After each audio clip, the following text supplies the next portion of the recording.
So I am Nikunja Vasini, and I joined in Amsterdam in 1974.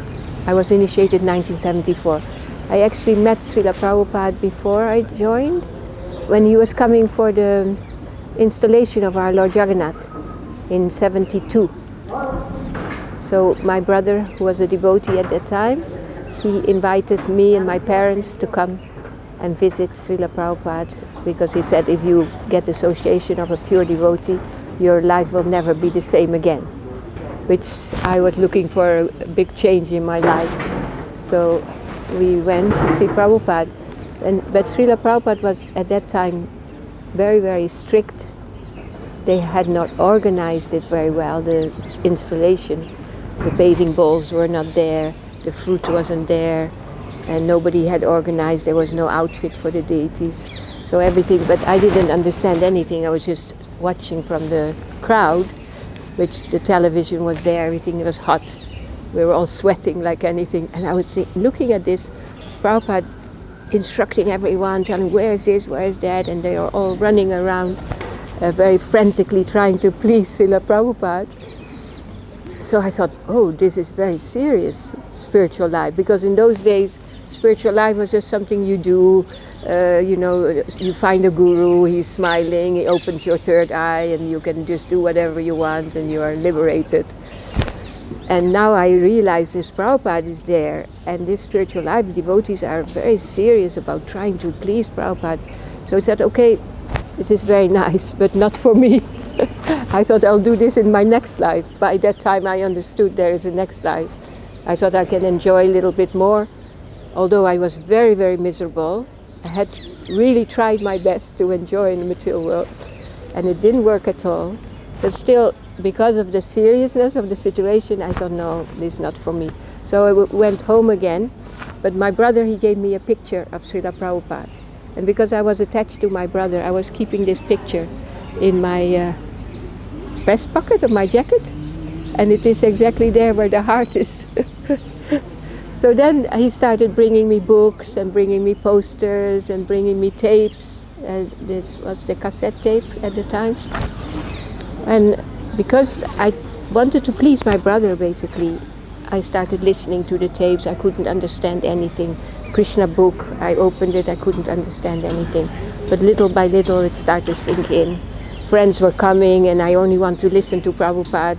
So after some time they were not coming anymore. I didn't want them to smoke, I didn't want them to do all these things that we used to like to do together. So then life became quite boring, and no friends to come. And the only one who was visiting me at the time was my brother, because he was collecting for a trip to India. So whatever they would collect after 6 with book distribution, they could keep half of that to collect for the ticket to India. So he would come to my house regularly at that time, and I had no job. I was doing little odd jobs. I was doing school still, but somehow or other I had a little box which I kept on my makeshift altar, and every time he would come, I opened the box and there's money in it. So I was giving every time all the money like this, and so then I think 1.5 years later, they were moving from Amsterdam Betanienstraat to Amsterdam Keizersgracht, bigger place, beautiful place.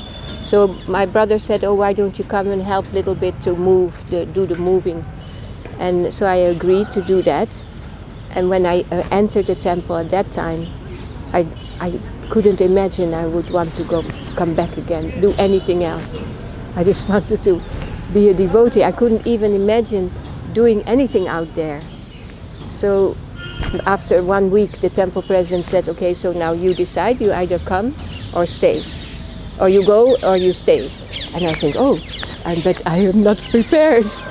I said, but yeah, I need to get, because there was no clothes for Mataji's, there was nothing really, and I didn't have anything, I just came to help a little bit.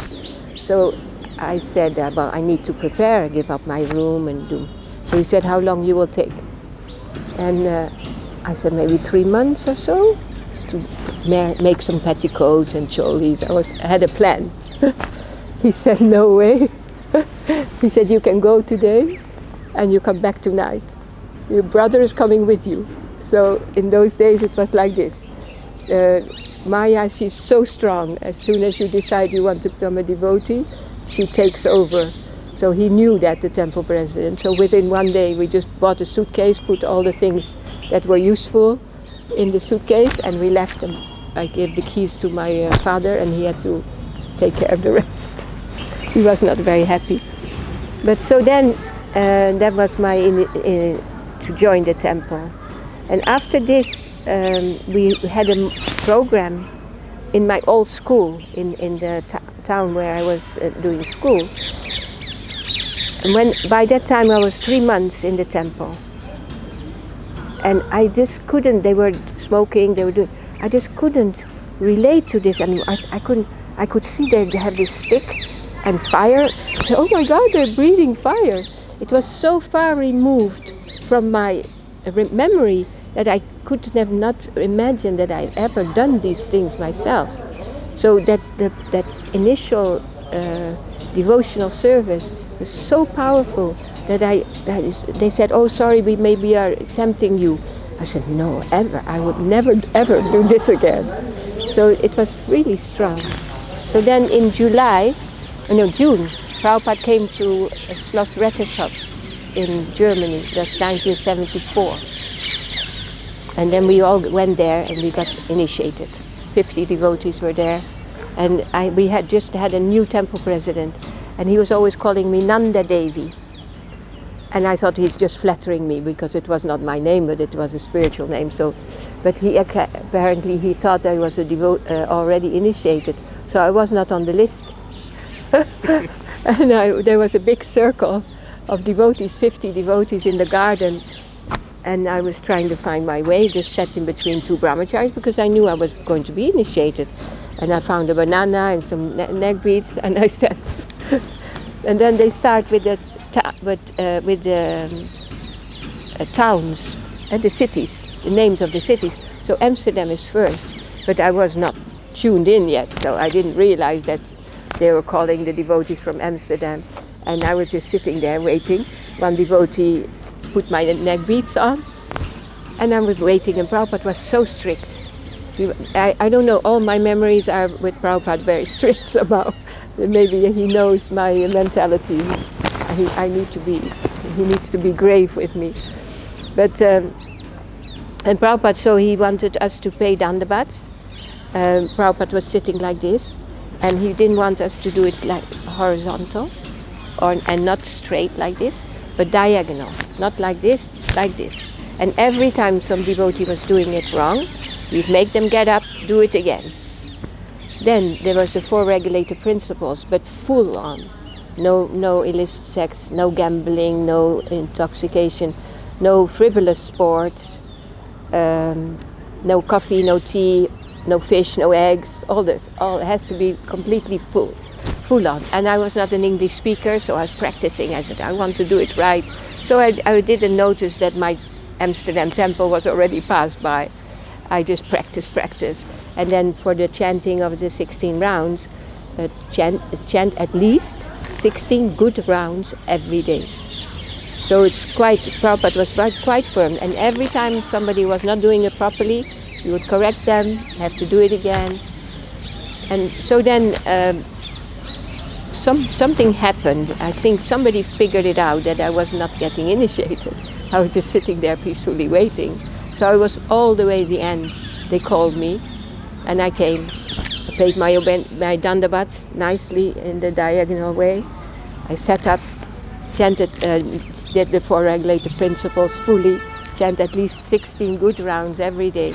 And then I wanted to get my beads, but we were told not to look at Prabhupada in the eyes. It's not proper for women to look in the spiritual master's eyes. But I thought, this is my chance. This may be the only time I get this chance. So when I went for my beads, I looked up at Prabhupada. I was 21 years old, my innocent little, with all that conviction that I had that this is my vow for the rest of my life. I got my beads, and Prabhupada looked at me, and he looked at me so strongly, like he could see all that I had to go through. That innocent promise of with complete conviction, this is what I'm going to do for the rest of my life, my path is clear. And Prabhupada looked at me and he could see, and that's how I felt, that he could see that it's not going to be so easy. So it was like a grave look, like, yeah, I know what you have to go through to make these vows come true. And then Prabhupada said, your name is Nikunja Vasini. And this is a very nice name, and it's a gopi. And I thought, wow, I had to wait till the end. And then Prabhupada gave me the best name, and it's a gopi. But then, of course, the name I forgot completely, and it took me 3 days to find out a list of, because there were so many devotees, we were not in our own temple, so there was a list of all the initiated devotees. And so whenever they were asking me from did you get initiated, what's your name, I said, I don't know, but it's a very nice name and it's a gopi. So that I understood. So it was a very beautiful experience. Then the next time I met Prabhupada was in 76. And then Srila Prabhupada came to New Mayapur. He had gone from England, and Bhagavan, he had convinced him, although Prabhupada wasn't feeling so well, he had convinced him, he said, Bhagavan will decide. And so he came to New Mayapur, installed the deities of Krishna and Balaram at that time, and there was also initiations. And when Srila Prabhupada installed the deities, he's about the same size as Krishna and Balaram. And so he was bathing first Lord Balaram with the conch shell, and then he had to bathe Krishna.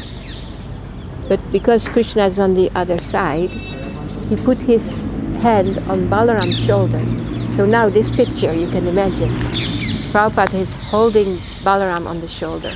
Balaram is holding Krishna on the shoulder. And then Prabhupada is bathing Lord Krishna. And it's looking so transcendental, like they are really the 3 cowherd boys having this wonderful Abhishek pastime. It's so beautiful. And I've never really seen a picture, but I'm sure there must be pictures of that. So that was for me very transcendental. And then after the initiation lecture, there was the prasadam. But the initiation was different because there was no more dandavats for ladies. And it was quite a narrow path, and all the initiates were sitting like this. But I had my friend from Belgium, she's called Ramania. And so she asked me, because I was already initiated, she said, oh, so how should I do it? Well, I said, I know how to do it. Prabhupada, I was there 50 times, I've practiced. So you do like this, you pay your dandavats diagonally, you say the full regulative principles, at least 16 good rounds every day. So she said, are you sure the others are not doing? And no, I said, Ramania, or no, she was still bhakting, I said, I know it because I was there, just do it like that. So she did, she came up for Prabhupada, paid her dandavats, and I looked at Prabhupada, and he gave a big smile. He really, really liked it. So it's like sometimes we say, oh, Prabhupada didn't want us to do this. No, Prabhupada he conformed to the rules, basically, especially for Indian mood. But for Prabhupada, this full surrender, that is what he liked. So then, she did that full dandavats, and Prabhupada was very, very pleased. So then after, there was prasadam, taking prasadam in the lawn. And the lawn was in front of Prabhupada's room. So we're all taking prasadam. And Lochanananda Prabhu, he was serving prasadam, and he looked up and he saw Prabhupada watching from his window. So then he said, oh, Prabhupada! And so everybody stopped eating and we all put our hands up, Jai Shri Prabhupada! And then Prabhupada, he put his hands up like this in front of the window, like he was so pleased. He said, Jai! And then he turned around to Bhagavan, he said, get me 4 castles like this, like New Mayapur, where all the devotees, they can come, take prasadam, chant Hare Krishna and be happy. So there was this beautiful instruction. Then the same time, in that same situation, Prabhupada was giving a class under the tree. There's a nice picture of that. He had a little table in front of his with the book, Bhagavad-Gita either. But I had my daughter, she was 10 months old, 9 months, something like, few months old, 4 months old. So she makes some noise, so I kept walking back and coming back and walking back. So one point during the lecture, one devotee was asking a question. He said, we sing in the Guru Vandanam prayers, we sing, "You are our spiritual master, life after life." So Prabhupada, if we don't make it this lifetime, will you come back to save us? And then Prabhupada banged his hand, his fist on the table, and he said, "Don't make me come back. You make it this lifetime." And I was just coming back to hear that. And it was funny because that devotee who asked the question, he had forgotten the answer, and I had forgotten the question, but together we made it up. And then Prabhupada said, "I have given you everything for you to make it this lifetime, so don't make me come back." So for me that was such a, you can actually feed on this for the rest of your life. Because whatever instruction, it always comes back to that the process of bhakti-yoga is very clear. Prabhupada has given it. It fits everyone, grihasta, renounced, young, old. It fits everyone. And you do this, Prabhupada will take us back. He promised. So for me that was so special. And then the last time I met Prabhupada was in 1977. My husband, he was at that time getting cancer treatment. So he told me, "You should come, Prabhupada is here, you should come visit." Prabhupada was very sick at the time, and everything was quiet. They had bound all the doors with thick cloth. They had taken the handles out and put thick cloth because Prabhupada was very disturbed about banging doors. Here also in Vrindavan, you hear that many times. He would just get disturbed about a fan somewhere. So, and Prabhupada wasn't giving lectures anymore. The devotees were giving lectures. And Prabhupada would come for darshan. They would carry him on the palanquin. And they passed by the different altars. And then they would bring him to where the Vyasasam would sit. And then we would just sing. And it was very different because normally you listen to Prabhupada. But this time we were watching Prabhupada like a darshan. And Prabhupada's feet were a little swollen. He had just undergone operation in the hospital in London. And his feet were a bit swollen. So they looked like baby feet. So soft and little, like a puffy feet. And they were sitting on the cushion like that. So beautiful. And it was such a beautiful meditation. And then everybody would sit down and we would just sing. And Prabhupada, actually, I just read it in Hari Sori's book. The Prabhupada had specially requested not to sing the Guru Vandanam prayers because it would make him too emotional and he would want to cry and he didn't want. So we were just chanting Hare Krishna. And then at one point, Prabhupada would have his hands like this and he put his thumbs up like this. And then everybody just jumped up and they started roaring, dancing, and it was really, really special. Also in that same situation, it was like Prabhupada had contact with all of us and we didn't realize it from each other. But I remember sitting with my daughter on my lap and she would be like jumping and going in front of my eyes and I wanted to look at Prabhupada. So at one point I just took her little arms and I kind of just put her down and then very eagerly I was looking at Prabhupada and Prabhupada looking at me so stern, like this is not the way you do it. You don't, because of your desire to enjoy your darshan with me, she was enjoying her dancing. So he gave me that strong instruction at that time also that this is more important, that you take care of your dependents than that you are enjoying the darshan like that.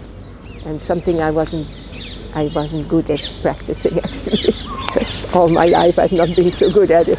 That's why now I'm saying that to you. We have to, our children, they go first.